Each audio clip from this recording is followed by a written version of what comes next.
மா மா சொல்றேன். நான் ஒரு டைலாக் சொல்லிட்டா. சொல்லு. கட்டின பொண்டாட்டிக்கு கணவன் விடுந்தையான், இருந்தாலும் பிறந்துச்சு அவங்களுக்கு ஒரு அழகான குழந்தையான். ஊரெல்லாம் ஆம்பளை புள்ளியான்னு சலிச்சாங்களாம். ஏதோ பெத்து போட்டுமே அவங்க அம்மா அப்பா வளர்த்தாங்களாம். 5 ரூபாய் வட்டிக்கு கடன் வாங்கிலாம் வாங்கி தந்தாராம் புக்கான். கருமம் அந்த புள்ளதான் கிளாஸ்லயே மக்கான். ஐயோ, ஏழைக்கு வெயிலே குளிர்தான்.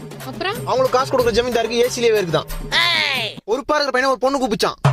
சரி போலான்னு கிளம்பும்போது அவன் செருப்பு வந்துச்சான். ஒருத்தனுக்கு ஊர்ல வச்ச பட்டம் பயந்தான் ஒலியான். ஆனா அவங்க அப்பா பாக்கெட்ல 5000 ரூபாய் இருந்தாலும் அசால்ட்டா தூக்குற அளவுக்கு தைரியசாலியான். அப்ப புள்ளைக்கு பணக்காரன் பேர் வச்சானா. அப்புறம் அந்த புள்ள வீட்லயே 10 ரூபாய்க்கு பிச்சை எடுத்தானா. மாட்டை பார்த்து குழந்தை கவுவிச்சான், அதை பார்த்து நாய் வவுவிச்சான். அப்பா காசெல்லாம் அம்மா கரைக்குதான். இதை உண்மைன்னு சொன்னா நம்மள முறைக்குதான். 19 வயசுல 20 பொண்ணுங்க கூப்பிட்டாலும் போக மாட்டானா. இப்ப 24 வயசு ஆச்சே கல்யாணம் பண்ணி வைக்கல ஏன்னு கேட்டானா. டயலாக்மா இது, டைலாக்கா? டைலாக் தாமா இது, டைலாக். டைலாக் தாமா.